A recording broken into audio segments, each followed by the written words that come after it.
निरंतर भगवान का स्मरण, इसका नाम भक्ति। और वो स्मरण कितना हो, कहते हैं वो निरंतरता कभी टूटने न पाए। तैल धारावद अविच्छिन्न स्मृति संतान रूपा।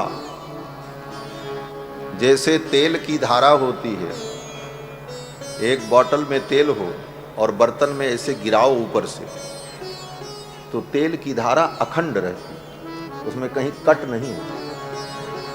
तैल धारावद अविच्छिन्न, जैसे तेल की धारा अविच्छिन्न होती है, उसी प्रकार भगवान के स्मरण की एक धारा चलती रहे और बीच में कहीं कट न होने पाए। और कब तक चलती रहे, बोले जब तक मृत्यु ना आ जाए। जब मरने का समय आए, उस समय तक अनवरत भगवान का स्मरण चलता रहे। और अंतिम समय में भी भगवान का स्मरण हो। तो तैल धारावद अविच्छिन्न स्मृति संतान जो है वो चलती रहे। और जब मरने का समय आए तब भी भगवान का स्मरण हो। और भगवान को स्मरण करते करते शरीर छोड़ दिया, भगवान को प्राप्त हो गए, इसका नाम भक्ति है। भक्ति इतना सरल नहीं। मरते समय भगवान का अगर स्मरण नहीं हुआ, बोले तो फिर दूसरा जन्म लेकर आगे फिर करना पड़ेगा। फिर जन्म लेकर के वो भक्ति आगे बढ़ानी पड़ेगी। उदाहरण बोले, उसके उदाहरण राजर्षि भरत मुक्ति नारायण क्षेत्र में जाकर गंडकी नदी के तट पर तप कर रहे थे, भगवान का भजन स्मरण कर रहे थे। परिणाम क्या हुआ, बोले मरते समय हिरण के बच्चे का स्मरण हुआ तो अगले जन्म में हिरण बनना पड़ा। सब भक्ति, सारी तपस्या सब धरी रह गई। अंतिम स्मृति के कारण मरने के बाद उन्हें मृग बनना पड़ा। मरते समय भगवान का स्मरण हो तब भक्ति का साफल्य होता है। जन्म जन्म मुनि जतन कराही, अंतराम कही आवत नहीं। ये भक्ति का नियम है। तो भक्ति में अंतिम स्मृति हो, लेकिन अंतिम स्मृति इतना सरल नहीं। जब प्राण निकलने लगेगा, शरीर की 72,000 नाड़ियां फटने लगती, भयंकर पीड़ा होती, जीव भगवान का स्मरण करना चाहे फिर भी नहीं कर पाता। और अगर करना भी चाहे तो ये घर परिवार वाले स्मरण करने नहीं देते।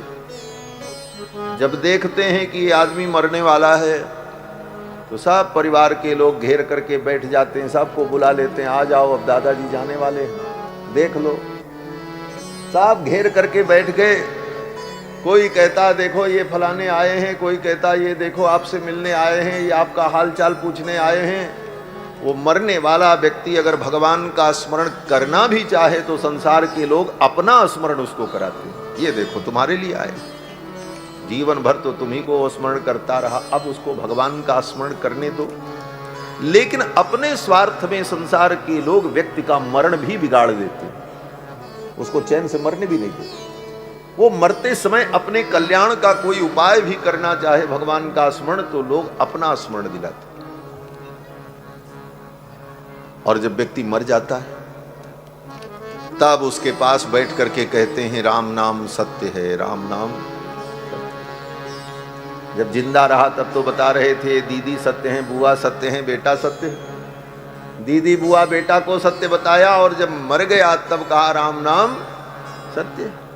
एक महात्मा कहते थे इतना बड़ा धोखा जीवन में हमारे आपके साथ होता है। सोचो, बचपन में कहते हैं कि ये संसार सत्य है, जवानी में कहते हैं धन और काम सत्य है, और जब प्राण शरीर से निकल जाता है तब लोग बताते हैं राम नाम सत्य है। बचपन में सिखाया कि धराधाम सत्य है, जवानी में बताया कि अर्थ काम सत्य है, और जब पंछी पिजड़े से उड़ चला तब लोगों ने कहा राम नाम सत्य है। ये धोखा ही तो। उस समय जीव भगवान का कैसे स्मरण करे। प्राण प्रयाण समये कफ वात पित्तई प्राण प्रयाण के समय कफ वात पित्त तीनों प्रकृति दूषित हो जाती है। कंठावरोधन विधौ स्मरणम कुतस्ते, कंठ अवरुद्ध हो जाता है, कफ आकर के कंठ में अटक जाता है। जीव कैसे भगवान का स्मरण कर पाए? पीड़ा अलग से होती है, परिवार के लोग अपनी तरफ उसके मन को चित्त को खींचते हैं। ऐसी स्थिति में वह जीवात्मा मरते समय भगवान का स्मरण कैसे करे? बड़ा कठिन। और नहीं हुआ तो वो भक्ति भी फिर आगे बढ़ानी पड़ेगी अगले जन्म में। इसीलिए आचार्यों ने कहा, भक्ति में जीव की जिम्मेदारी होती है कि वो भगवान का स्मरण करे अंतिम समय में। लेकिन अगर वो भगवान की शरणागति कर लेता है तो शरणागति में जीव की जिम्मेदारी नहीं रह जाती है कि वो अंतिम समय में भगवान का स्मरण करे। भगवान कहते हैं अगर वो शरणागत है, उसने शरणागति की है, तो अंतिम समय में उसको मेरे स्मरण की जरूरत नहीं पड़ेगी। क्यों नहीं पड़ेगी? भगवान कहते हैं उस समय मैं उसका स्मरण कर लूंगा। यही भगवान की महानता है। भगवान कहते हैं यदि बातादि दोषेन भक्ताः माम च विस्मरेत, अगर बात पित्त कफ के कारण मरते समय वो मुझे भूल जाता है, मेरा स्मरण नहीं कर पाता, तो अहम स्मरामि मद्भक्तम नयामि परमाम गतिम, उस भक्त का मैं स्मरण करता हूं और उसको मैं परम गति प्रदान करता हूं। तो शरणागति में अंतिम स्मृति की भी आवश्यकता नहीं होती। शरणागति में अंतिम स्मृति की भी जिम्मेदारी भगवान के ऊपर होती है। और सच्चाई यही है, सारी जिम्मेदारी भगवान के ऊपर छोड़ करके हम निश्चिंत हो जाएं, इसी का नाम शरणागति है। सखा सोच त्यागहु बल मोरे, सब विधि घटब काज में तू। ये सब विधि में सारा शास्त्र का व्याख्यान कर डालिए, शरणागति के सारे पक्ष समाहित हो जाते हैं। सखा सोच त्यागहु बल मोरे, भगवान के भरोसे तुम निश्चिंत हो जाओ, अपने भरोसे नहीं। भगवान के भरोसे निश्चिंत हो जाएं। हमारे कल्याण का उपाय क्या है? बोले भगवान ही उपाय है। त्वम में उपाय भूतो भव इति मति ही शरणागति ही। ये शरणागति। शरणागति क्या है? बोले अपने कल्याण के लिए मैंने स्वयं अलग से कोई उपाय नहीं किया, भगवान को ही मैंने उपाय मान लिया। बस करना भी नहीं है, केवल मान लेना है भगवान मेरे उपाय है। न ज्ञान उपाय है, न कर्म उपाय है, न भक्ति उपाय है, न जप, न तप, न साधन, न जोग, न यज्ञ, न तीर्थ। ये सब करते हुए इन सब को हम अपने कल्याण का उपाय न मानकर एकमात्र भगवान को कल्याण का उपाय मान लें, इसका नाम शरणागति। त्वम में उपाय भूतो भव, हे भगवान आप ही मेरे उपाय हो। इति मति ही, ऐसी मति हमारी हो जाए, इसी का नाम शरणागति है। और ये शरणागति समस्त शास्त्रों का सार है। ये शरणागति मार्जार न्याय, और इसके पहले जो ज्ञान है, कर्म है, भक्ति है, वो बोले मरकट न्याय है। ये मरकट और मार्जार न्याय क्या है? बोले मरकट माने बंदर और मार्जार माने बिल्ली। ये बिल्ली और बंदर का न्याय बताया आचार्यों ने। जैसे बंदर का बच्चा अपनी मां को पकड़े रहता है, उस बच्चे के अंदर सामर्थ्य नहीं है कि इस छत से उस छत पर कूद जाए, क्योंकि छोटा है। इतनी बड़ी छलांग लगाने की क्षमता उसके अंदर नहीं है। लेकिन वो मां को कस करके अगर पकड़े रहे तो मां छलांग लगाएगी एक छत से दूसरे छत पर, वो बच्चा भी उसके साथ वहां चला जाए। वो स्वयं छलांग लगाता तो न जा पाता, लेकिन मां को कस करके पकड़ा रहा तो वहां चला गया। लेकिन अगर मां छलांग लगा रही है और बीच में बच्चा गिर गया, छूट गया, तो किसकी जिम्मेदारी? मां की जिम्मेदारी? कहते मां की जिम्मेदारी नहीं, उस बच्चे की जिम्मेदारी। उसने ठीक से पकड़ा नहीं, उसकी पकड़ कमजोर हो गई, इसलिए वो गिर पड़ा, मां तो चली गई वहां। तो कर्म के द्वारा, ज्ञान के द्वारा, भक्ति के द्वारा ये जीव भगवान को पकड़ता, और पकड़ने में अगर कमजोरी कहीं रह गई तो भगवान तो छलांग लगा देंगे, तुम बीचे में टपक जाओगे। ये है मरकट न्याय, बंदर का न्याय।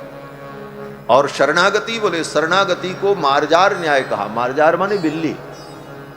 बिल्ली का बच्चा अपनी मां को नहीं पकड़ता, वो अपनी मां के भरोसे निश्चिंत रहता है, कुछ करता ही नहीं। कुछ न करना, इसी का नाम शरणागति है। अपने लिए हम कुछ न करें, इसी का नाम शरणागति। वो बिल्ली का बच्चा कुछ नहीं करता, मां के भरोसे निश्चिंत रहता। मां स्वयं सोचती है मैं इसको कहां ले चलूं सुरक्षित स्थान पर। एक कहावत है, बिल्ली जब बच्चे को जन्म देती है तो बड़ी सावधान रहती है। कहते हैं जब तक वे बच्चे पूर्ण रूप से समर्थ न हो जाएं तब तक उन बच्चों की रक्षा के लिए वो कितने स्थान बदलती। कहते हैं 7 चौखट पार करा करके वो अपने बच्चों को सुरक्षित करती है। लेकिन वो बच्चे जब पैदा होते हैं तो न चलने लायक है, न मां को पकड़ने लायक है। तो उनको लेकर के उसकी मां जाती है, और कैसे जाती है, बोले अपने दांतों से बच्चों को ऐसे पकड़ लेती है, और वो बिल्ली अपने दांत से अपने बच्चे को पकड़कर 7 चौखट पार करा करके गुप्त सुरक्षित स्थान पर ले जाकर के वो उसे रखती। जिस दांत से बिल्ली चूहे को पकड़ती है तो राम नाम सत्य हो जाता है, उसी दांत से उस नवजात शिशु को पकड़ करके ले चलती है। उसका एक रोंवा भी नहीं टूटता और वो निश्चिंत रहता, और उसकी मां उसे ले जाकर 7 चौखट पार करा करके सुरक्षित कर देती। यही मार्जार न्याय है। जीव बिल्ली के बच्चे के समान भगवान के ऊपर पूर्ण आश्रित हो जाए, अपनी रक्षा का स्वयं प्रयास करना छोड़ दे, संपूर्ण प्रयास भगवान के ऊपर छोड़ दे, फिर भगवान ही उसकी रक्षा करते हैं। जैसे बिल्ली अपने बच्चे को स्वयं उठाकर जहां ले जाना होता वहां ले जाती है, 7 चौखट पार करा करके सुरक्षित कर देती है, उसी तरह शरणागत भक्त को स्वयं भगवान उसके जीवन का निर्वाह करते हैं। अंतिम समय में भगवान ही उसका स्मरण करते हैं, और फिर भगवान ही 7 आवरण पार करके उसे वैकुंठ लेकर के चले जाते। ये शरणागति। इस शरणागति में महाविश्वास होना चाहिए।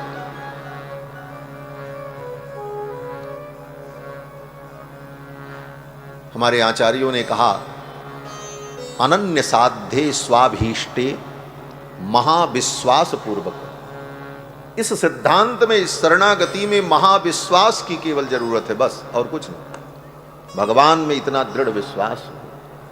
लेकिन दुर्भाग्य जीव का, रिक्शे वाले पर विश्वास हो जाता है, तांगे वाले पर विश्वास हो जाता है, डॉक्टर पुलिस पर विश्वास हो जाता, भगवान पर विश्वास नहीं। स्वल्प पुण्यवताम राजन विश्वासो नैव जायते। पुण्य की कमी होने के कारण भगवान में इतना दृढ़ विश्वास नहीं होता। ये दृढ़ विश्वास हो जाए, इसी का नाम शरणागति है। और शरणागति ब्रह्मास्त्र। दूसरे जितने साधन हैं वो तो अस्त्र हैं, लेकिन शरणागति तो ब्रह्मास्त्र है। जैसे सारे अस्त्र व्यर्थ हो सकते हैं, महाभारत में कथाओं में आप देखते हैं, ये अस्त्र चलाया, उधर से उस अस्त्र का काट आ गया, वो व्यर्थ हो गया। जब सारे शस्त्र व्यर्थ हो जाते हैं तब बोले तब ब्रह्मास्त्र चला दिया जाता। लोग कहते हैं अब हमने ब्रह्मास्त्र चला दिया है, अब इसको कोई रोक नहीं पाएगा। ब्रह्मास्त्र अमोघ है, उसका कोई प्रतिकार नहीं हो सकता। उसी तरह कर्म, ज्ञान, भक्ति ये सब मोघ हो जाएं, लेकिन शरणागति कभी मोघ नहीं होती, वो अमोघ है ब्रह्मास्त्र। ब्रह्मास्त्र क्यों है? बोले उस शरणागति में कल्याण के लिए ब्रह्म परमात्मा को ही साधन बनाया गया, इसलिए वो ब्रह्मास्त्र है। ब्रह्म परमात्मा ही साधन है। और वो शरणागति एक बार की जाती है। एक बार आपने शरणागति कर ली और वो सदा के लिए हो। शरणागति बार बार की नहीं जाती, एक बार। सकृदेव प्रपन्नाय भगवान ने कहा, तवास्मीति च याचते, एक बार। और हमारे यहां तो श्री संप्रदाय में भगवान श्री रामानुजाचार्य और भगवान श्री रामानंदाचार्य दोनों आचार्य परंपरा में शरणागति को, प्रपत्ति को ही जीव के कल्याण का सर्वोत्तम साधन के रूप में स्वीकार किया। ये शरणागति, ये शरणागति ब्रह्मास्त्र है। लेकिन इसमें शर्त यह है कि भगवान की शरणागति करने के बाद फिर किसी दूसरे के शरण में न जाओ। दूसरे की शरण में गए और दूसरे को भी तुमने अपने कल्याण का साधन माना, तब वो शरणागति तुम्हें छोड़ करके चली जाएगी। शरणागति बड़ी पतिव्रता है, वो इतनी पतिव्रता है कि दूसरे किसी को स्वीकार नहीं कर सकती। हाँ, शरणागति में ये नहीं कि आप जहां जाओ वहीं के हो जाओ, केवल भगवान के होकर के रहो और किसी भी कर्म में, किसी भी साधन में फिर ये बुद्धि ना आए कि इससे हमारा कल्याण होगा। जहां बुद्धि आई कि ये करने पर हमारा कल्याण होगा, वहीं शरणागति तुम्हारी भ्रष्ट हो जाए। आचार्यों ने कहा अपाया अपाय संजोगे प्रपत्ति प्रच्युता भवे। भगवान को उपाय छोड़कर किसी दूसरे को उपाय अगर तुमने माना, ये बुद्धि में विचार आया कि ये करने से हमारा कल्याण होगा, वहीं प्रपत्ति प्रच्युत हो जाती है, प्रपत्ति छूट जाती है, वो दूसरा बंधन स्वीकार नहीं करता। इसका उदाहरण दिया हमारे आचार्यों ने रामायण के माध्यम से। जब मेघनाथ ने हनुमान जी के ऊपर ब्रह्मास्त्र चलाया तो ब्रह्मास्त्र मंत्र में था। उस मंत्र के प्रभाव से, ब्रह्मास्त्र के प्रभाव से हनुमान जी महाराज मूर्छित हो गए। सारे अस्त्र शस्त्र जब व्यर्थ हो गए, तब मेघनाथ ने ब्रह्मास्त्र चलाया, हनुमान जी को अपने वश में कर लिया। हनुमान जी मूर्छित पड़े थे। राक्षसों को समझ में नहीं आया। बाकी जो राक्षस थे उन्होंने सोचा कि ये बानर बेहोश हो गया है लड़ते लड़ते, कुछ देर बाद इसे होश आएगा, और होश आएगा तो फिर इसको काबू करना बड़ा कठिन है, तब तक इसको बांध लिया जाए। अब सब राक्षस रस्सी उस्सी लेकर के, जंजीर उंजीर लेकर के आए, हनुमान जी को बांधने लगे। हाथ पैर सब बांधना शुरू किया। ज्यों ज्यों जंजीर बांधने लगे, हनुमान जी के शरीर में डोरी बांधने लगे, रस्सी बांधने लगे, हनुमान जी अंगड़ाई लेने लगे, जगने लगे।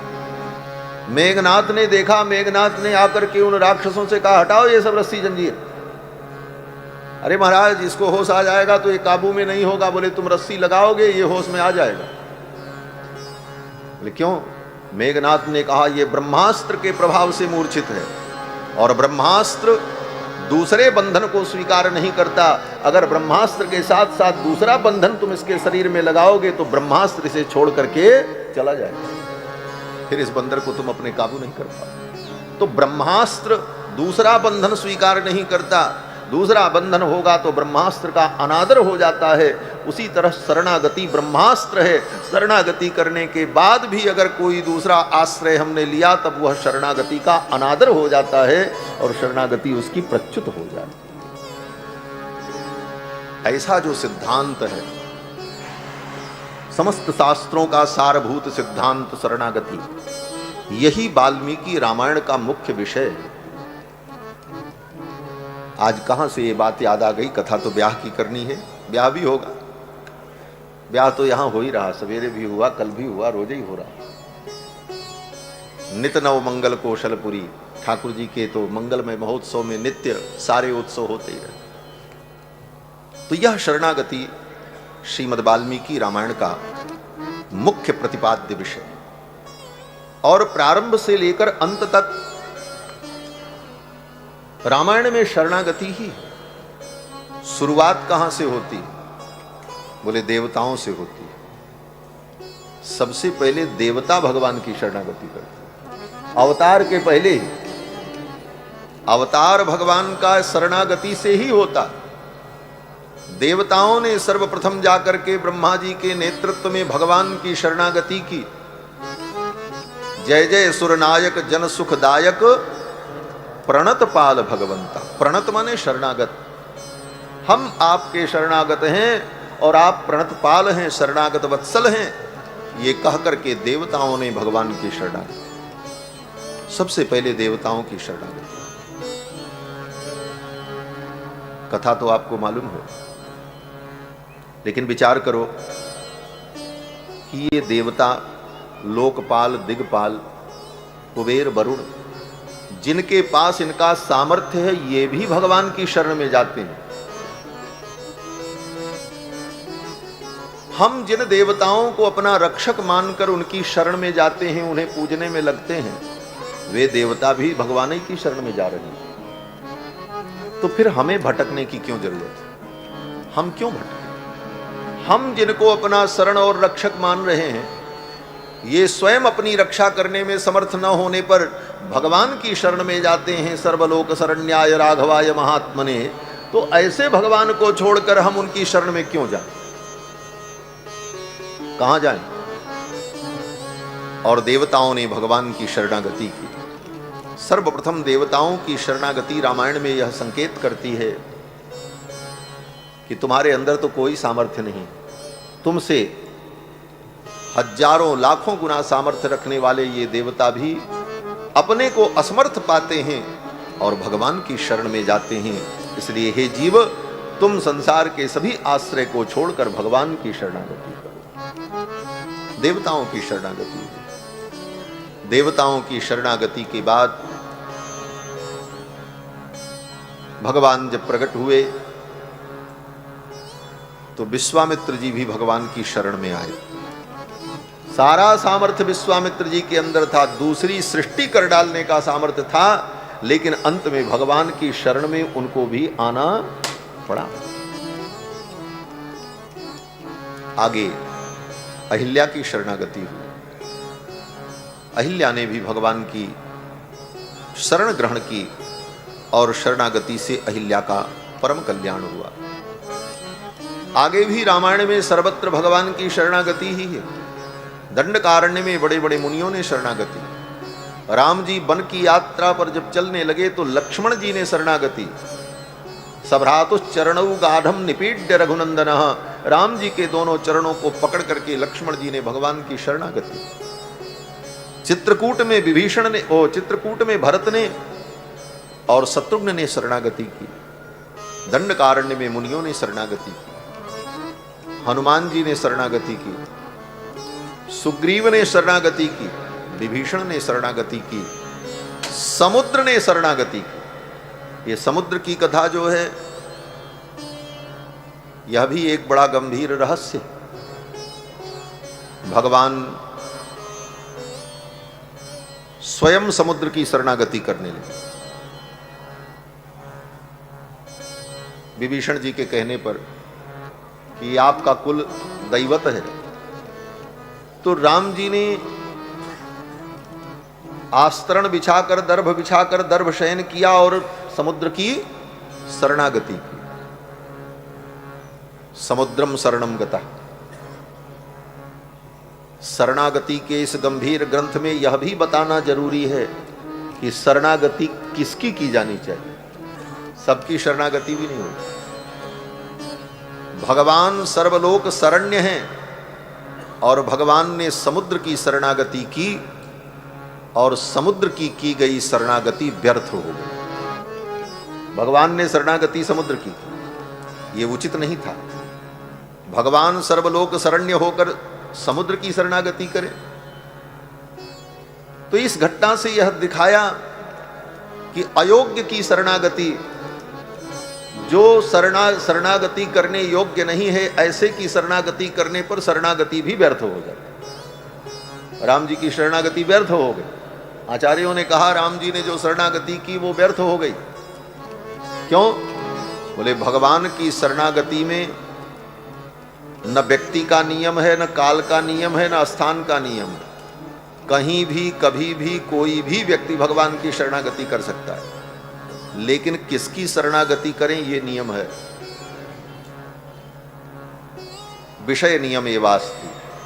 शरणागति केवल भगवान की होती है और किसी की भी की गई शरणागति व्यर्थ हो जाती है। ये शरणागति केवल भगवान की जा सकती है, बाकी किसी की शरणागति जो है वो अंत में व्यर्थ हो जाए। राम जी ने समुद्र की शरणागति की। सुग्रीव की भी शरणागति की। सुग्रीवम शरणम गता रामायण में कहते। लेकिन ये सब शरणागति राम जी की भी व्यर्थ हो गई। क्यों? बोले विषय, शरणागति का विषय कौन है ये महत्वपूर्ण है। इसलिए शरणागति के विषय एकमात्र भगवान है। तो संपूर्ण रामायण में इसी शरणागति के गंभीर रहस्य को बार बार भगवान के चरित्र के माध्यम से प्रस्तुत किया। कल की कथा में हम सभी लोगों ने सुना, भगवान ने धनुष तोड़ा, यह भी शरणागति है। यहां किशोरी जी की शरणागति हो रही है भगवान के चरणों में। और कैसे हो रही है? बोले किशोरी जी राम जी को प्राप्त करें। किशोरी जी को राम जी कब मिलेंगे? बोले धनुष टूटे तब मिलेंगे। ये बीच में धनुष रखा हुआ, ये धनुष टूटेगा तब किशोरी जी को राम जी मिलेंगे। अब प्रश्न है, धनुष टूट जाए तो किशोरी जी को राम जी मिल जाए, तो कौन धनुष तोड़ेगा? कोई आकर के तोड़ेगा? बोले नहीं। बोले किशोरी जी स्वयं तोड़ दें उस धनुष को? बोले ये भी नहीं संभव है। राम जी ही उस धनुष को तोड़ें तो किशोरी जी को राम जी प्राप्त हो। किशोरी जी कौन है? बोले जीव है, राम ब्रह्म है। जीव ब्रह्म को प्राप्त करना चाहता है, लेकिन जीव और ब्रह्म के बीच में भव धनुष है। भगवान शंकर का ये धनुष क्या है? भव धनुष है। ये संसार टूटे, संसार छूटे, ये भव धनुष टूटे तब इस जीव को परमात्मा मिले। ये भव धनुष तोड़ेगा कौन? बोले जीव तोड़ेगा। अगर हम आप इस संसार सागर को, भव धनुष को तोड़ पाते तो कब का तोड़ लिए होते। ये तो भगवान ही कृपा करके तोड़े।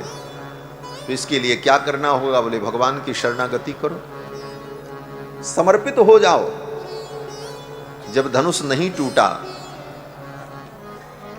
तो किशोरी जी घबराने लगी और किशोरी जी ने देवताओं से प्रार्थना की। गोस्वामी जी ने बड़ा सुंदर वर्णन किया कि मन ही मन मनाव अकुलानी, हो हूं प्रसन्न महेश भवानी। किशोरी जी ने प्रार्थना की, हे महेश, हे भवानी, आप प्रसन्न हो जाओ, आपकी कृपा से ये धनुष इनके हाथों से टूट जाए। तब तक भगवान ने धनुष को नहीं छुआ, चुपचाप खड़े रहे। भगवान ने मन में सोचा धनुष हमको तोड़ना है, इसमें भवानी क्या करेंगी और महेश क्या करेंगे? उनको इसमें क्या करना? तोड़ना तो हमको है, मुझसे इन्हें कहना चाहिए। तब तक भगवान ने धनुष नहीं तोड़ा। किशोरी जी ने गणेश जी से कहा, गणनायक वरदायक देवा, आज लगेगी तो सेवा। गणनायक वरदायक देवा, आज लगेगी तो सेवा। बारी बारी विनती सुन मोरी, बार बार विनती सुन मोरी। करम चाप गुरुता अति थोरी, करम चाप गुरुता अति थोरी। गणनायक वरदायक देवा, आज लगेगी तो सेवा। आज लगेगी तो सेवा, आज लगेगी तो सेवा। किशोरी जी ने कहा, हे गणपति, हे हेरंब, आप कृपा करो, ये धनुष हल्का हो जाए, राम जी इसको उठा ले। आपकी हमने बड़ी सेवा की है, आपकी हमने भक्ति की, आप कृपा करो। भगवान मुस्कुराते रहे, धनुष के पास खड़े थे। भगवान ने कहा, इसमें गणेश जी क्या करेंगे? करना तो हमको। बड़ी सूक्ष्म बात है। भगवान को पाने के लिए किसी को तुम साधन अगर बना रहे हो तो अभी वह शरणागति मजबूत नहीं है। किशोरी जी ने कहा, अंत में किशोरी जी ने धनुष से ही कहा। भगवान को हंसी आ गई, अरे अभी तक तो देवता, अब तो शंकर जी के गण भूत प्रेत से प्रार्थना कर रही है किशोरी जी। किशोरी जी ने कहा, अब शंभु चाप गति तोरी, सकल सुहाग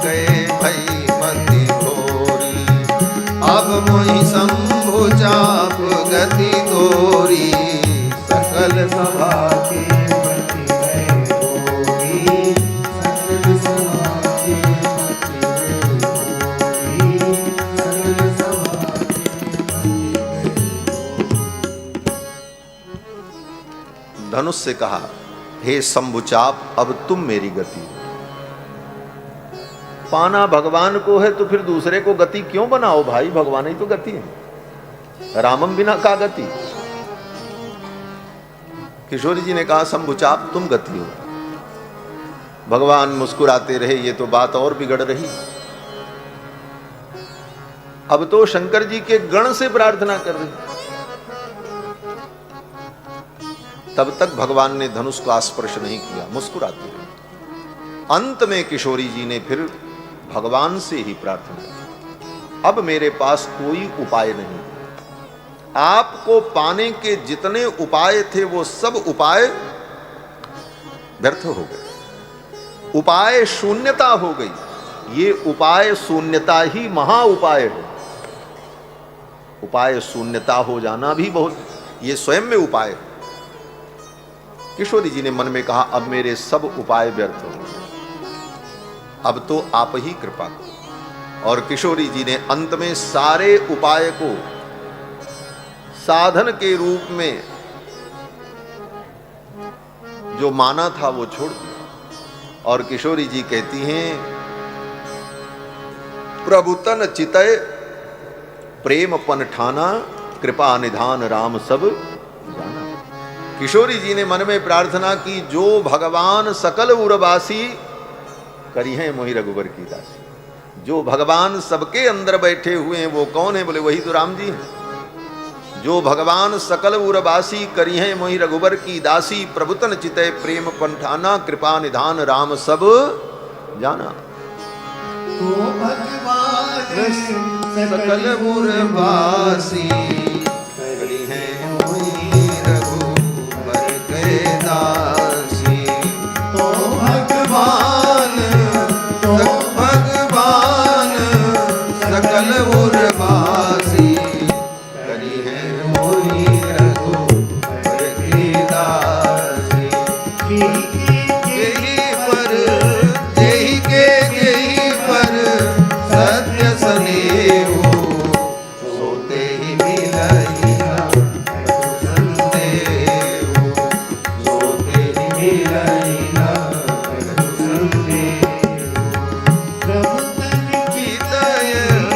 प्रभु तन चितय प्रेम पन ठाना, कृपा निधान राम सब जाना, कृपा निधान राम सब जाना, कृपा निधान राम सब जाना। किशोरी जी ने भगवान से जब प्रार्थना की तो भगवान जान गए। अब इन्होंने सारे उपाय छोड़ दिए, मुझी को उपाय के रूप में वर्ण कर लिया। उपाय के रूप में भगवान का वर्ण करना यही शरणागति है। और किशोरी जी ने जब केवल भगवान से प्रार्थना की तब भगवान ने विलंब नहीं किया और धनुष को भगवान ने ही तोड़ दिया। यही जीव की स्थिति है। सारे उपाय साधन से शून्य होकर एकमात्र भगवान को ही उपाय और साधन के रूप में हम वर्ण कर लें, फिर ये भवबंधन छुड़ाना, माया छुड़ाना, संसार के पाप ताप संताप से मुक्त करना, ये सब काम भगवान का है। वही ये धनुष तोड़ेंगे, हमको नहीं तोड़ना। और फिर राम जी ने विलंब नहीं किया। इसीलिए और यहाँ पर किशोरी जी ने कहा, तो भगवान सकल उर्वासी, भगवान तो भगवान ही है, भगवान सब नहीं हो सकता। इस पर भी आचार्यों ने बड़ी चर्चा की है। भगवान कहते किसको? बोले ये भगवान शब्द तत्र पूज्य पदार्थोक्ति ही परिभाषा समन्विता। भगवान शब्द अपनी पूरी परिभाषा के साथ भगवान में ही घटित होता है, बाकी अन्यत्र नहीं। व्यवहार में आप भगवान कह दो, ब्रह्मा भगवान, कुबेर भगवान, इंद्र भगवान, यहां तक कि मनुष्य को भी लोग भगवान कह देते। आइए भगवान आपका स्वागत है। तो ये केवल व्यवहारिक बात है, वस्तुतः वो भगवान नहीं। भगवान कहते किसको? विष्णु पुराण में पराशर महर्षि और मैत्रेय जी का जहां संवाद हुआ, वहां पर भगवान शब्द की बड़ी गंभीर व्याख्या पराशर महर्षि ने की। पराशर महर्षि कहते हैं, ज्ञान शक्ति बलैश्वर्य वीर्य तेजाम सशेषतः भगवत शब्द वाच्यानि बिना हे गुणादि भी। ज्ञान, शक्ति, बल, ऐश्वर्य, वीर्य और तेज, ये 6 गुण संपूर्ण रूप से, अशेष रूप से जिसके अंदर विद्यमान हो उसको भगवान कहते हैं। संपूर्ण ज्ञान, संपूर्ण शक्ति, संपूर्ण बल, संपूर्ण ऐश्वर्य, संपूर्ण वीर्य और संपूर्ण तेज, ये 6 गुण पूर्ण रूप से जिसके अंदर विद्यमान हो उसको भगवान कहते हैं। बाकी में ये पूर्ण रूप से विद्यमान नहीं, बाकी में अंश रूप में। हमारे आपके अंदर भी ज्ञान है, लेकिन उतना ही है बस, काम भर का। शक्ति भी है, ज्यादा नहीं तो किसी को 2-4 थप्पड़ तो मारने की शक्ति सबके अंदर होती है, लेकिन उसके बाद जब वो वाला अपना शक्ति बढ़ाएगा तब तो तुम्हारी शक्ति बेकार हो जाएगी। ऐसी शक्ति हो कि उस शक्ति के सामने फिर कोई शक्ति ब्रह्मांड की न टिके। बल भी वैसा हो, ज्ञान भी वैसा हो, ज्ञान, शक्ति, बल, ऐश्वर्य, ऐश्वर्य भी हो। कितना ऐश्वर्य होगा ज्यादा से ज्यादा तुम्हारे पास? बोले इतना ऐश्वर्य हो सकता है सारी दुनिया को तुम अपनी मुट्ठी में कर लो, सारी दुनिया के चक्रवर्ती सम्राट बन जाओ, इससे ज्यादा तो कोई ऐश्वर्य तुमको मिल नहीं सकता। लेकिन जो सारे ब्रह्मांड को अपने नियंत्रण में रखता हो, ये सारा ब्रह्मांड जिसका ऐश्वर्य है, वो अनंत ऐश्वर्य तो भगवान में ही। तो ज्ञान, शक्ति, बल, ऐश्वर्य, वीर्य, तेज। तेज माने अग्नि तत्व। तेज तो हमारे अंदर भी है। 96 डिग्री टेम्परेचर सबके शरीर में रहता है, 98, उतनी गर्मी तो रहती है तेज। लेकिन ज्यादा हो जाए, 2 ही डिग्री ज्यादा हो जाए, 100 से ऊपर हो जाए तो फिर हॉस्पिटल में भर्ती होना पड़ता है। टेम्परेचर 100 से ज्यादा हुआ तो हॉस्पिटल जाना पड़ेगा। तेज तो हमारे अंदर भी है, लेकिन उस तेज को धारण करने का सामर्थ्य नहीं है। थोड़ा सा बढ़ा कि हम परेशान हुए। और भगवान बोले, भगवान ने लीला में दिखा दिया। कृष्णावतार में मुंजारण्य में आग लग गई तो भगवान ने सारी आग को पानी के समान पी लिया। ये तेज है। हम लोग गर्म चाय नहीं पी सकते, फूंक फूंक करके पीना पड़ेगा, ज्यादा गर्म हो तो मुंह जल जाए। और भगवान आग को ही पी गए। क्यों? बोले संपूर्ण तेज के वो निधान है। तो ज्ञान, शक्ति, बल, ऐश्वर्य, वीर्य, तेज, ये 6 गुण जिसके अंदर परिपूर्ण रूप से विद्यमान हो उसको भगवान कहते हैं। और इसके बाद उत्पत्ति प्रलयम चैव भूतानाम अगतिम गतिम, संपूर्ण सृष्टि की उत्पत्ति, पालन और संहार, ये तीनों काम भगवान ही करते हैं। उत्पत्ति प्रलयम चैव भूतानाम अगतिम गतिम वेत्ति विद्याम अविद्याम च सवाच्यो भगवानिति। जो इन सारी क्रियाओं को अपने नियंत्रण में रखता है वो भगवान शब्द के द्वारा कहा जाता है। तो वो भगवान कौन है? अब ये भगवान की कसौटी कसो सबके ऊपर। कितने लोग खरे उतरेंगे? इंद्र खरे उतरेंगे कि कुबेर खरे उतरेंगे कि कौन से देवता इस बात पर खरे उतरेंगे? भगवान को छोड़ करके कोई खरा उतरने वाला। इसलिए भगवान श्री हरि है। महर्षि पराशर कहते हैं तत्र पूज्य पदार्थोक्ति। अन्यत्र जो भगवान शब्द का प्रयोग किया जाता है वो औपचारिक प्रयोग है, फॉर्मेलिटी में औपचारिक प्रयोग है, वो वास्तविक प्रयोग नहीं है। किसी अन्य को अगर भगवान कहा जाता है तो केवल व्यवहारिक बात है, वस्तुतः वो भगवान नहीं है। भगवान तो भगवान है। किशोरी जी कहती हैं जो भगवान, ये भगवान है, ऐश्वर्य से युक्त हैं, षडैश्वर्य संपन्न हैं। जो भगवान, ऐसे भगवान हैं कौन? बोले जो सबके अंदर रहे। ये भगवान की दूसरी परिभाषा। क्यों? बोले चाहे आप राम जी के उपासक हो चाहे कृष्ण भगवान के उपासक हो, चाहे नरसिंह के उपासक हो, चाहे लक्ष्मी नारायण भगवान के आप उपासक हो, आप अपने आप को क्या कहते हो? आप कहते हो हम वैष्णव हैं। यही नहीं कहते कि हम वैष्णव। वैष्णव का मतलब विष्णु जिसके उपास्य हैं, क्योंकि राम जी भी विष्णु ही है, कृष्ण भी विष्णु ही है, नारायण भी विष्णु ही और नरसिंह भी विष्णु ही। तो जो विष्णु को अपना आराध्य मानता है वही वैष्णव है, रूप चाहे जो हो, चाहे राम रूप हो चाहे कृष्ण रूप। और विष्णु को हम प्रधान क्यों मान करके चलते हैं? क्योंकि विष्णु शब्द का अर्थ होता है जो सब में बैठा हो। व्याप्नोतीति विष्णु हो, जो सर्वत्र व्याप्त है, जो व्यापक तत्व होता है वही परमात्मा होता है। जो व्यापक हो, जो सब जगह हो, सब में हो, वही ना भगवान होगा। जो देश काल सीमा में बंधा हो भगवान नहीं हो सकता। तो विष्णु कौन है? बोले वो व्यापक है। व्याप्नोतीति विष्णु हो, जो सर्वत्र व्याप्त हैं, कण कण में व्याप्त हैं। इसीलिए किशोरी जी ने कहा जो भगवान सकल उर्वासी, सबके हृदय में जो बैठे हैं, जो भगवान सकल उर्वासी करी हैं मोहि रघुवर की दासी, वो मुझे इनके चरणों की दासी बना देंगे। वही भगवान रघुनंदन हैं। तो इस प्रकार से यह धनुर्भंग भी शरणागति का ही प्रसाद है। किशोरी जी ने पूर्ण रूप से जब भगवान के चरणों में उपाय बुद्धि की तो भगवान ने धनुष तोड़ दिया। और जब धनुष तोड़ दिया तो किशोरी जी ने भगवान के गले में वरमाला डाल दी।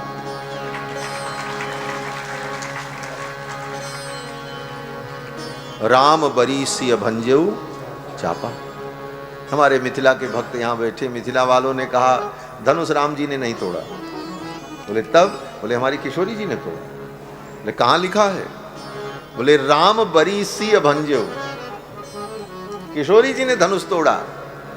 राम बरी सिय भंजऊ चापा, सिय भंजऊ चापा, किशोरी जी ने धनुष तोड़ा। तो ये भी मान लेने में कोई आपत्ति नहीं है भाव की दृष्टि से, क्योंकि किशोरी जी कौन है? बोले शक्ति। शक्तिमान बिना शक्ति के कोई काम कैसे कर सकता है? तो प्रभु की शक्ति तो किशोरी जी हैं। और जब धनुष टूटा तो तीनों लोक में भगवान की जय जयकार हुई। वही पाताल नाग जस व्यापा, वही पाताल नाग जस व्यापा, राम बरी सिय भंजऊ चापा, राम बरी सिय भंजऊ चापा, राम बरी सिय भंजऊ चापा। किशोरी जी ने भगवान का वर्ण किया, वरमाला पहनाई। जब वरमाला हो गई तो जनक जी महाराज ने कहा राम तुमने ये प्रतिज्ञा पूर्ण की है, अब मैं कन्यादान करना चाहता हूं और मैं भी अपनी प्रतिज्ञा को पूर्ण कर लूं, ये कन्यादान स्वीकार करो। उसी क्षण जनक जी महाराज कन्यादान करने जा रहे थे, लेकिन राम जी ने मना कर दिया। राम जी ने कहा मैं कन्यादान नहीं लूंगा। क्यों? राम जी ने कहा प्रतिज्ञा मैंने पूरी कर दी, सब ठीक है, लेकिन कन्यादान लेकर पाणिक ग्रहण तो तब मैं करूंगा जब मेरे पिताजी आएंगे और मेरे पिताजी अनुमति देंगे, तब मैं विवाह करूंगा। ये राम जी ने मर्यादा स्थापित। अगर राम जी पाणिक ग्रहण कर लेते, कन्यादान ले लेते, कोई अधर्म नहीं होता। गुरुजी साक्षी हैं, विश्वामित्र जी, सब कुछ मर्यादा के अनुकूल था। प्रतिज्ञा भी पूर्ण की थी राम जी ने, कहीं कोई प्रकार की आपत्ति नहीं थी। लेकिन इसके बाद भी राम जी की पितृभक्ति, राम जी ने कहा मैं अपने पिता के अधीन हूं, जब तक मेरे पिताजी अनुमति नहीं देंगे तब तक मैं विवाह। जनक जी की आंखों में आंसू आ गए। धन्य हो राम, मर्यादाओं का पालन कैसे किया जाता है ये राम जी से सीखना चाहिए। इसीलिए आज भी रामचरित्र प्रासंगिक है। आज लाखों वर्ष से इस धरती पर रामायण को गाया जा रहा है, सुना जा रहा है। क्यों? क्योंकि रामचरित्र आज भी हमारे जीवन का मार्गदर्शक। आज राम जी के इस चरित्र का अनुकरण बच्चों के जीवन में आ जाए तो कितने माँ बाप का रोना धोना बंद हो जाए। आज माँ बाप की कितनी बड़ी समस्या है। जिस बच्चों को पाल पोस करके योग्य बनाया, वो अपने मन से माता पिता को पीछे छोड़कर उनकी भावनाओं का निरादर करके अपने मन से जाकर के वैवाहिक संबंध कर लेते हैं। माता पिता को कितना दुख होता है, पीड़ा होती है, क्लेश होता है, घर टूट जाते हैं, समाज में अपमान होता है। यह सब क्यों हो रहा है? क्योंकि हम रामायण को पढ़ना भूल गए और रामायण को अपने जीवन में उतारना भूल गए। राम जी के चरित्र से शिक्षा ली। राम जी ने कहा, जब तक मेरे पिताजी नहीं आएंगे, मेरे परिवार के लोगों का समर्थन नहीं होगा, तब तक मैं कन्यादान ग्रहण नहीं करूंगा। लेकिन ये प्रसंग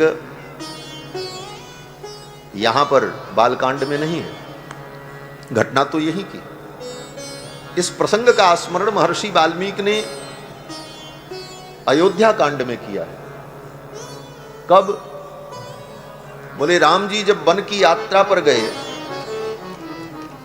और वन की यात्रा पर चित्रकूट से आगे बढ़े, अत्रि मुनि के आश्रम में जब भगवान पहुंचे तो अत्रि मुनि की पत्नी अनसुया ने किशोरी जी को आभूषण दिया, वस्त्र दिया।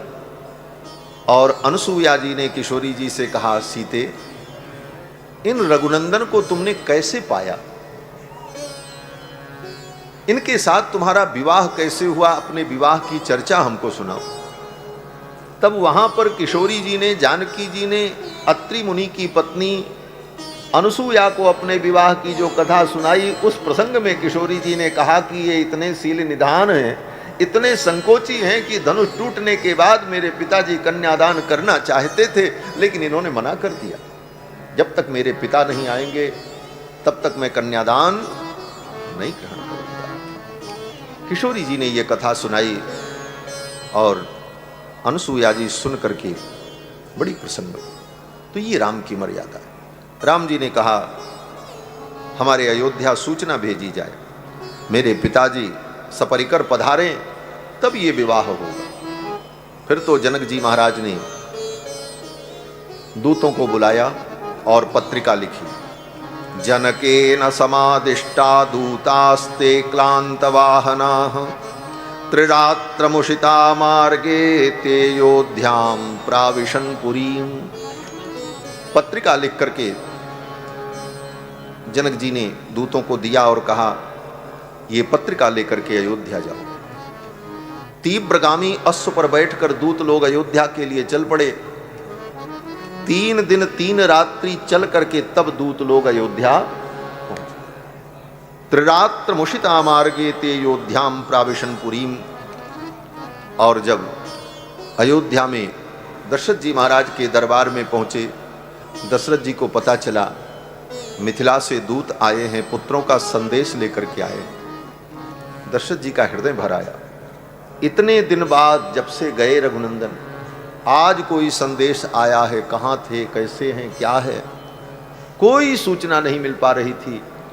आज दूत आए और दूतों ने कहा, महाराज हम आपके पुत्रों का संदेश लेकर के आए हैं और जनकपुर से आए। अब तो दशरथ जी महाराज ने सब काम छोड़ दिया और बड़े आदर से उन दूतों को बुलाया, सम्मान किया, उनको बैठाया और बड़े प्रेम से पूछा, भैया कहो कुशल दो बारे, तुम नीके निज नयन निहारे। भैया कहो कुशल दो बारे, भैया कहो कुशल दो बारे, तुम नीके निज नयन निहारे, तुम नीके निज नयन निहारे। भैया कहो कुशल दो बारे, भैया कहो कुशल दो बारे। दशरथ जी ने कहा, भैया मेरे दोनों बालक कुशल से तो हैं। चक्रवर्ती सम्राट होकर एक दूत को, एक संदेशवाहक को भैया शब्द से संबोधित करते हैं चक्रवर्ती। भैया, ये हमारे अयोध्या की बड़ी प्यारी भाषा है। जो बहुत प्रिय हो और जिससे बहुत आत्मीयता हो, उसको भैया कह करके ही संबोधन किया। हमारे यहाँ माताएं भी अपने बच्चों को कहती, भैया कुछ खा लो। बहन भी कहती है, माँ भी कहती है, पिताजी भी बच्चों को गांव में कहते हैं, भैया कुछ खा ला। ये अवध का शब्द है, अवधि का। ये अत्यंत आत्मीयता का बोध कराने वाला शब्द। यहां तक कि आस पड़ोस में भी जो अपने आत्मीय होते हैं वो आ जाते हैं तो लोग यही कहते हैं, आओ भैया बैठो। दशरथ जी ने भी इसी आत्मीयता से उन दूतों से कहा, भैया कहु कुशल दो बारे, तुम नीके निज नयन निहारे।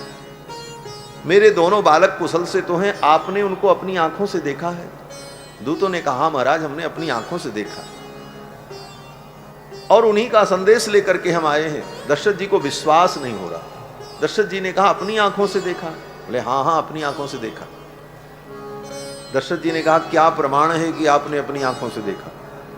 दूतों ने कहा, महाराज अब प्रमाण तो हमारे पास कोई नहीं है, लेकिन एक बात जरूर है। बोले क्या?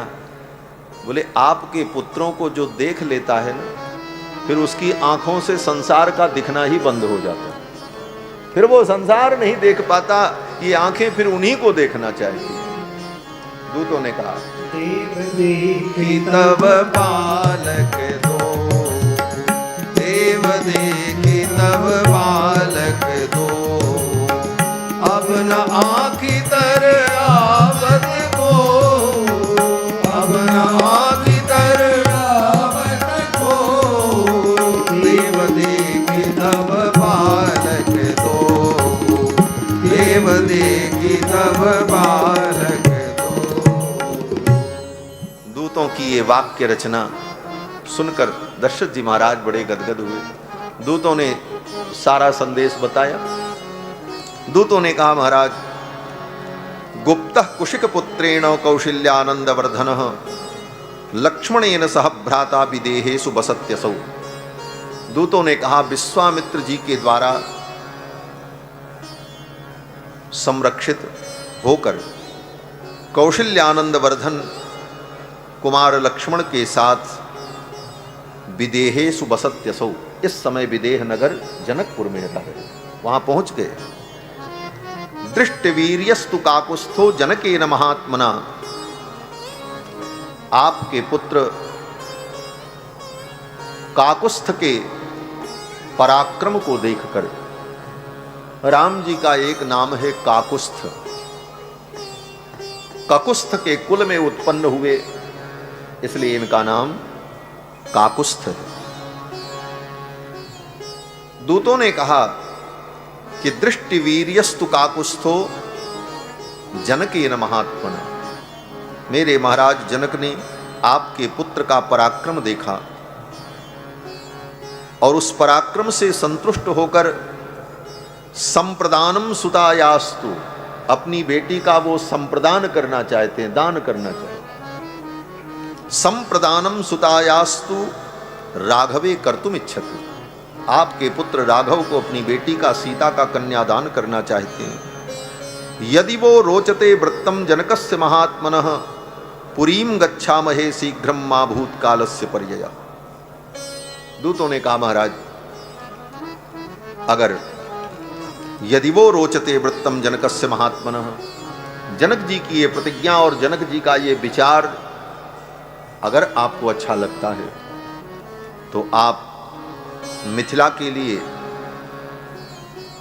पधारे। तो राजा दशरथ जी ने तुरंत ये नहीं कहा, हाँ हाँ ठीक है हम चल रहे हैं। दशरथ जी ने अपने मंत्रियों को बुलाया। कोई भी बड़ा कार्य करना हो, निश्चित रूप से सब निर्णय आप लेने में समर्थ हैं और आपको ही लेना है, लेकिन जो आपके परिकर हैं उनको विश्वास में लेकर के ही कार्य करने से कार्य सुंदर होता है। दशरथ जी महाराज को अपने मंत्रियों से कोई पूछने की तो जरूरत है नहीं, उनके बेटे की शादी है, उसमें मंत्री क्या करेंगे। लेकिन फिर भी दशरथ जी ने अपनी राजनीति और सिद्धांत के अनुकूल अपने मंत्रियों को बुलाया। मंत्रिणो बाढ़ मित्याहु सह सर्वैर महर्षि। सभा में जितने मंत्री बैठे थे, दृष्टि, जयंत, सुराष्ट्र, राष्ट्रवर्धन, अकोप, धर्मपाल, सुमंत, ये 8 महामंत्री और जितने महर्षि बैठे थे सभा में, सब लोगों ने कहा राजन आपका विचार ठीक है और पूरी तैयारी के साथ हम लोग चलें और रघुनंदन का मिथिला में विवाह। दूतों के संदेश को सुनकर अयोध्या के दरबार में जितने लोग थे सब प्रसन्न हो गए महाराज। दूतों ने बड़े भाव से कहा, हमारे पूज्य मामा जी महाराज, बक्सर के पूज्य मामा जी, उनकी बड़ी सुंदर रचना है कि दूत लोग जब अयोध्या आए मिथिला से तो दूतों ने पत्रिका का भाव गा करके सुनाया। एक पद की रचना की महाराज जी ने, बड़ा सुंदर पद है भोजपुरी में, कि दूत लोग कहते हैं कि हे भगवान, हम तो पाती लेके आवत बानी पार से, राजा जनक दरबार से ना। तो पाती लेके आवत बानी पार से, राजा जनक दरबार से ना। हम तो पाती लेके आवत बानी पार से, राजा जनक दरबार से ना। राजा जनक दरबार से ना। हमरा घरवा जनक नगरिया, राजा अइली भूप दुवरिया। हमरा घरवा जनक नगरिया, राजा अइली भूप दुवरिया। मारी जगैले महिमा अपरंपार से, राजा जनक दरबार से ना। मारी जगैले महिमा अपरंपार से, राजा जनक दरबार से ना। हम तो पाती लेके आवत बानी पार से, राजा जनक दरबार से ना। राजा जनक दरबार से ना। हमरा राजा राजा जनक के दिया, जिनकर नाम बाटे सिया। हमरा राजा जनक के दिया, जिनकर नाम बाटे सिया। कर साथी हुई है कौशल्या कुमार से, राजा जनक दरबार से ना। उनकर शादी हुई है कौशल्या कुमार से, राजा जनक दरबार से ना। हम तो पाती लेके आवत बानी पार से, राजा जनक दरबार से ना। राजा जनक दरबार से ना।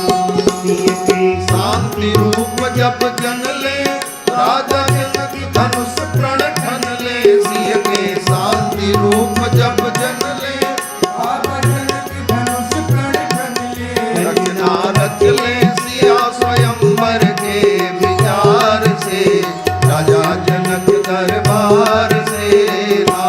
रचना रच ले सिया स्वयंवर के विचार से, राजा जनक दरबार से ना। हम तो पाती लेके आवत बानी पार से, राजा जनक दरबार से ना। राजा जनक दरबार से ना। बड़े बड़े भट भूप धनुआ देख के बैठे चूप, जुटले बड़े बड़े भट भूप। धनुआ देख के बैठे तू। हर धनुष उठल ना दोनों वीर बरियार से, राजा जनक दरबार से ना। हर धनुष उठल ना दोनों वीर बरियार से, राजा जनक दरबार से ना। हम तो पाती लेके आवत बानी पार से, राजा जनक दरबार से ना। राजा जनक दरबार से ना। दूतों ने कहा महाराज, हमारे जनक जी ने प्रतिज्ञा की, बड़े बड़े राजा आए लेकिन तिल भर कोई उस धनुष को उठा न पाए। लेकिन आपके रघुनाथ जी ने क्या लीला की आपके रघुनाथ जी ने उस धनुष को भरी सभा में उठाया, प्रत्यंचा चढ़ाई और तोड़ दिया। दशरथ जी के लाल पाँव में धनुष तोड़ जयमाल, तहमा दशरथ जी के लाल और धनुष तोड़ जयमाल, दशरथ जी के लाल और धनुष तोड़ जयमाल, दशरथ जी के लाल और धनुष तोड़ जयमाल। तीनों लोक भरल रघुबर के जय जयकार से, जय हो। दरबार से तीनों लोक भरल रघुबर के जय जयकार से, जनक दरबार से हम तो बाकी लेके आवत पानी पार से, राजा जनक दरबार से राजा जनक दरबार से कल बाटे थोड़ा जल्दी साकी हाथी घोड़ा बाकी कल बाटे थोड़ा जल्दी साजी हाथी घोड़ा, कल बाटे थोड़ा जल्दी साकी हाथी घोड़ा बाकी कल बाटे थोड़ा जल्दी साजी हाथी घोड़ा। करत वाली कर जोरी सरकार से, राजा जनक दरबार से करत वाली कर जोरी सरकार से, राजा जनक दरबार से तो बाती लेके आवत वाली पार से, राजा जनक दरबार से राजा जनक दरबार से राजा जनक दरबार से राजा जनक दरबार से राजा जनक दरबार से। दूतों ने संदेश सुनाया, पत्रिका दी। अब तो दशरथ जी महाराज बड़े प्रसन्न हुए और दशरथ जी ने सोचा अब इतने शीघ्र बारात लेके चलना है, छोटा मोटा काम नहीं था महाराज। दशरथ जी ने सोचा इस विवाह में अगर कोई हमारे प्रियजन परिजन छूट गए तो शिकायत हो जाएगी। लोग यही कहेंगे महाराज ने अपने ज्येष्ठ पुत्र का विवाह किया और मुझे स्मरण नहीं किया। बेटी का विवाह हो तो कोई बात नहीं, लेकिन बेटे के विवाह में अगर मत पूछो किसी को तो जीवन भर उलाहना सुनने को मिलता। और दशरथ जी का तो सम्मान स्वर्ग में भी था। देवराज इंद्र उनके मित्र। दशरथ जी किसको छोड़ें, किसको निमंत्रण दें, किसको न दें, बड़ी समस्या थी। समय भी कम था और बारात लेकर के जाना भी। इतने जल्दी सबको निमंत्रण कैसे पहुंचे? निमंत्रण पत्रिका लिखी भी जाए तो लिखने में कितने महीने लग जाएंगे महाराज, कितने लोग लिखने बैठे तब इतनी पत्रिका लिखी जाए। क्योंकि आज के जैसे प्रेस तो थे नहीं महाराज कि एक रात्रि में हजारों प्रति निकल जाए फटाफट। अब ये हुआ कि निमंत्रण कैसे दिया जाए सबको। दशरथ जी को बड़ी चिंता हुई। उसी समय देवर्षि नारद आ गए। देवर्षि नारद ने कहा राजन आप चिंता मत करो, निमंत्रण तो मैं बांट दूंगा, निमंत्रण तो मैं बांट दूंगा। दशरथ जी ने कहा महाराज निमंत्रण पत्रिका भी तो नहीं है, मैं क्या दूं आपको निमंत्रण देने के लिए। नारद जी ने कहा पत्रिका की जरूरत नहीं है, आप ऐसा करो कि हल्दी में चावल को रंग करके और उसमें दूर्बा डाल करके और रंगे हुए चावल हल्दी में अंकित चावल हमें दे दो, वही अक्षत दे करके मैं सबको निमंत्रण कह दूंगा, जबानी निमंत्रण, पत्रिका की जरूरत नहीं पड़ेगी। दशरथ जी महाराज ने कहा ठीक है। 5 किलो चावल, 5.25 किलो चावल हल्दी में रंग करके आया। नारद जी को झोली दी गई। देवर्षि नारद ने कहा इतने में हम कहां कहां निमंत्रण बांट पाएंगे, इतने में तो पूरा ही नहीं लगेगा।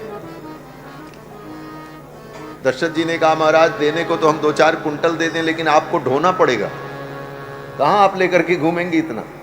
नारद जी ने कहा जुक्ति से काम करना चाहिए, जुक्ति से मुक्ति होती है। बुद्धिमान व्यक्ति जुगाड़ से कहा, जुक्ति को ही जुगाड़ कहा जाता है। आज के समय में जिसको जुगाड़ कहते हैं लोग ना, कि जुगाड़ से काम बन गया, जुगाड़ माने युक्ति।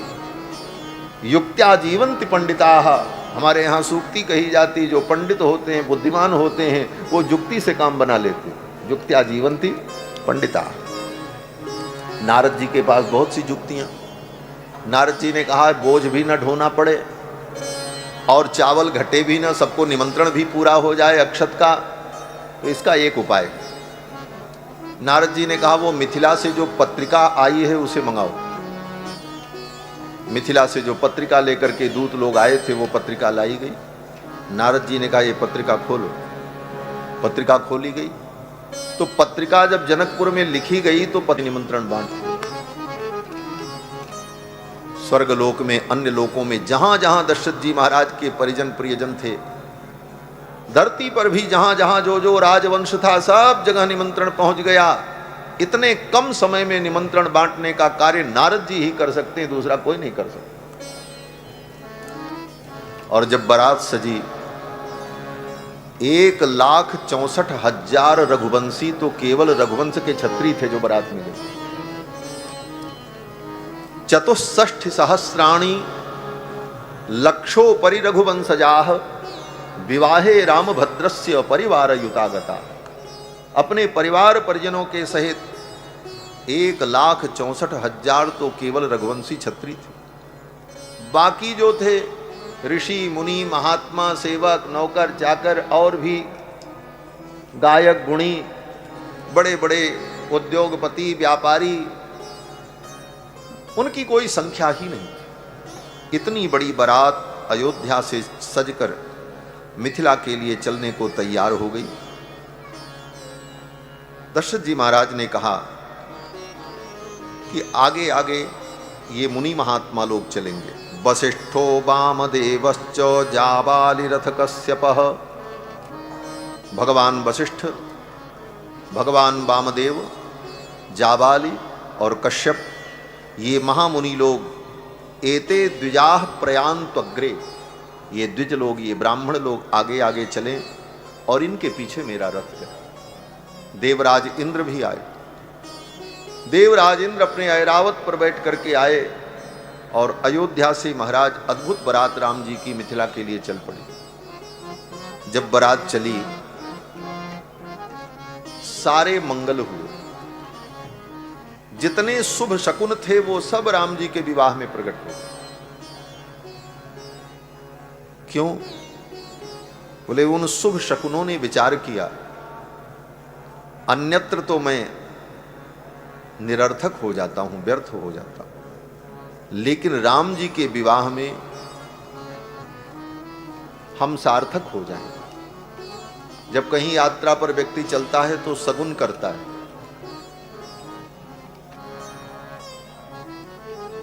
दही खा लो, विप्र का दर्शन कर लो, ब्रह्मचारी का दर्शन कर लो, नेवला दिख जाए, क्षेमकरी का दर्शन हो जाए, तो ये सगुन माना जाता है। लेकिन ये सगुन व्यक्ति के प्रारब्ध के सामने कभी कभी कमजोर पड़ जाते हैं और परिणाम बोले ये सगुन व्यर्थ हो जाते हैं। व्यक्ति बहुत सगुन करके चलता है, सगुन मना करके चलता है, लेकिन जाने पर कोई बड़ी घटना घटित हो जाती है तो व्यक्ति कहता है इतना सगुन करके तो आए थे लेकिन एक भी सगुन काम नहीं किया, सब सगुन बेकार हो गए। क्यों बेकार हो गए? बोले वो सगुन बेकार नहीं हुए, तुम्हारा प्रारब्ध इतना भयानक था कि वो सगुन का जो मंगल था उस प्रारब्ध के सामने कमजोर पड़ गया। यही सैद्धांतिक उत्तर नैयायिकों ने अपने ग्रंथ में दिया है। जैसे हम कोई पूजा करें, सगुन करें, लेकिन फिर भी काम बिगड़ जाए, काम न बने, तब मन में ये बात आएगी कि भाई ये सब करना बेकार है, किए तो थे, कहां कुछ हुआ। तो एक नास्तिकता का विस्तार होगा, बुद्धि विपरीत दिशा में चिंतन करने लग जाएगी। फिर इसको कैसे संभालें? तो नैयायिकों ने कहा, देखो मंगल करने पर, सगुन करने पर अमंगल का विनाश हो जाता है, लेकिन अमंगल कितनी मात्रा में है, उतनी मात्रा में जब मंगल हो तब वो मंगल अमंगल को नष्ट कर पाए। नैयायिक लोग बड़े तार्किक होते हैं भाई, तर्क से सब सिद्ध होता है। उन्होंने कहा गंदगी अगर बहुत ज्यादा है तो सफाई करने का मटेरियल भी उतनी ही मात्रा में हो। पूरे गांव का कपड़ा धोना है तो एक मुट्ठी सर्फ में थोड़ी धुला जाएगा, उसके लिए तो फिर कितना सर्फ चाहिए, उसी अनुपात। तो हमारे जीवन में जो सामने अमंगल खड़ा है, उस अमंगल की मात्रा कितनी है, उससे ज्यादा मात्रा में जब मंगल होगा तो वो मंगल अमंगल को नष्ट करेगा, नहीं तो वो मंगल उस अमंगल को नष्ट नहीं कर पाएगा। विघ्न विघाताय कृतम मंगलम शिष्य शिक्षायै निबध्नाति।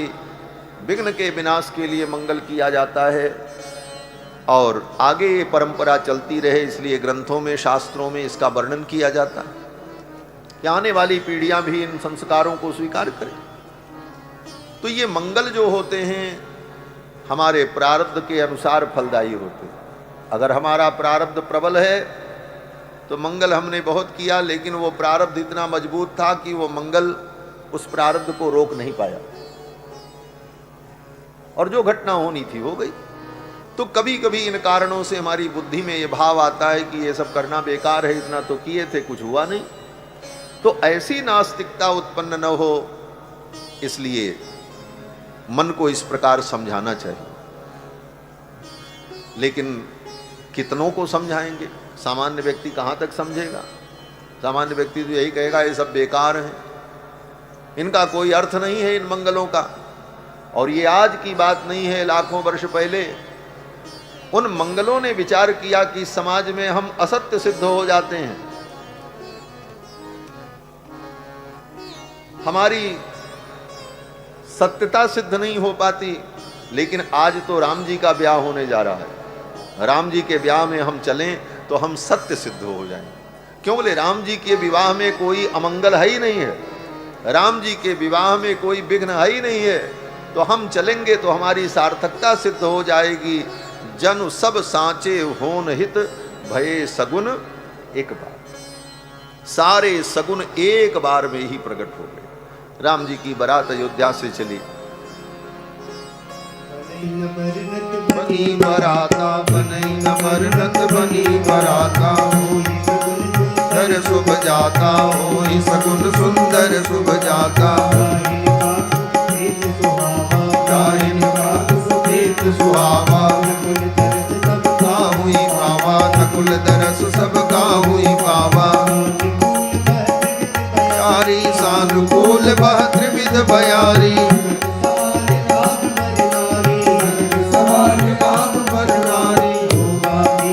दरस दिखावा रोवा फिर दरस दिखावा। सुई पियावा सुरभि सन्मुख से सुई पियावा। आई मृगमाला फिर दाई न्यायी, दिखाई मंगल कर जन दीन दिखाई। क्षेम बिसेकी क्षेम करी कर क्षेम बिसेकी, श्यामा वाम सुतर पर देखी। दधियरु मीना सन्मुख आयो दधियरु मीना, पुस्तक दुई विप्र प्रवीणा कर पुस्तक दुई विप्र प्रवीणा। ज्ञानमय अभिमत फलदातार, मंगलमय कल्याणमय अभिमत फलदातार।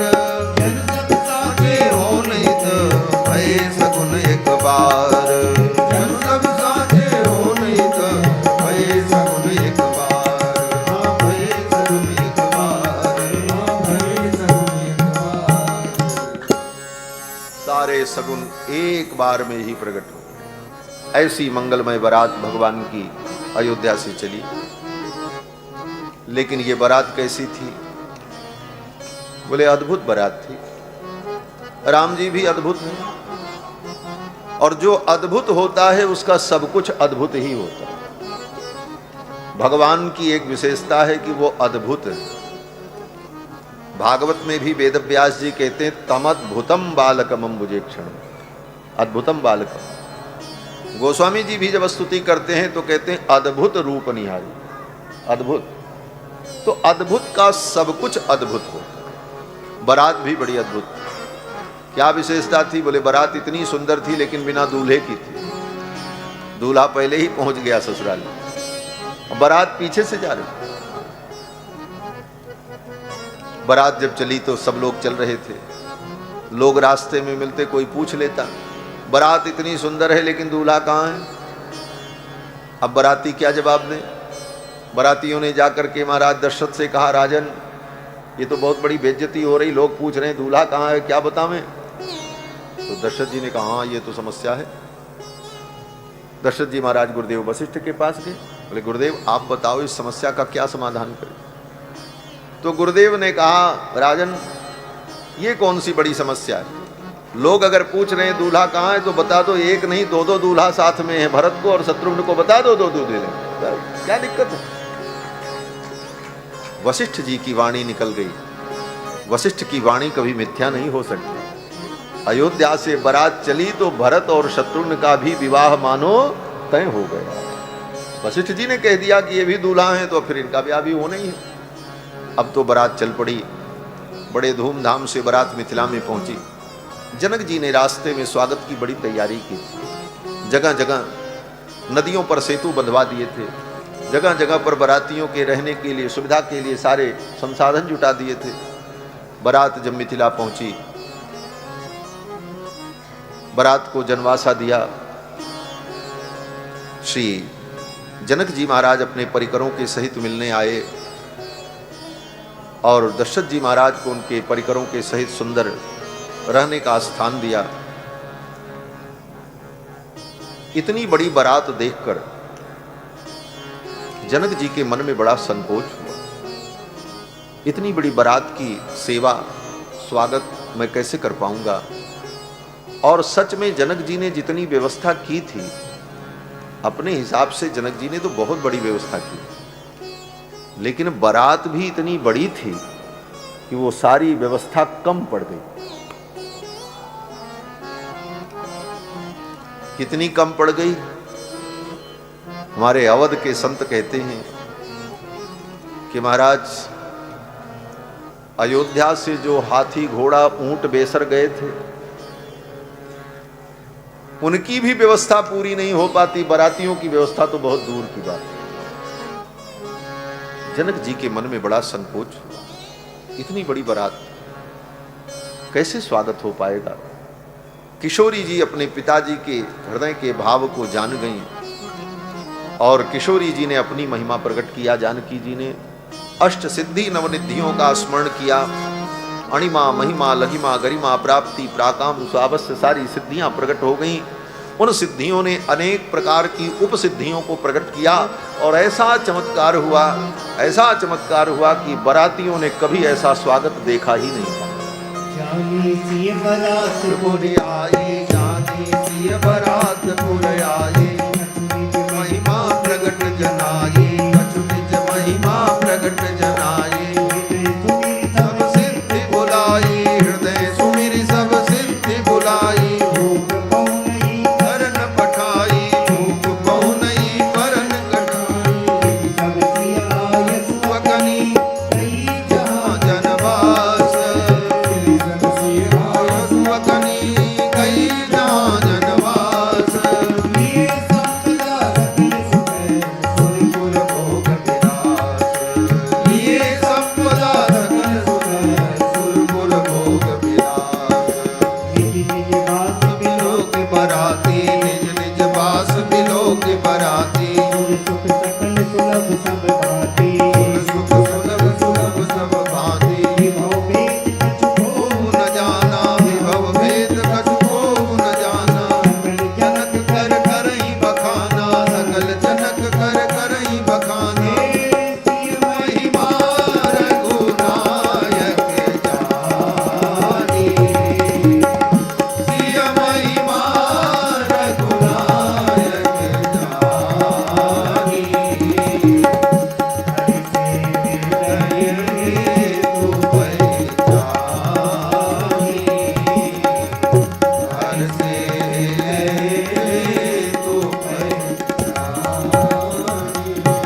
सकल जनक कर करहि बखान।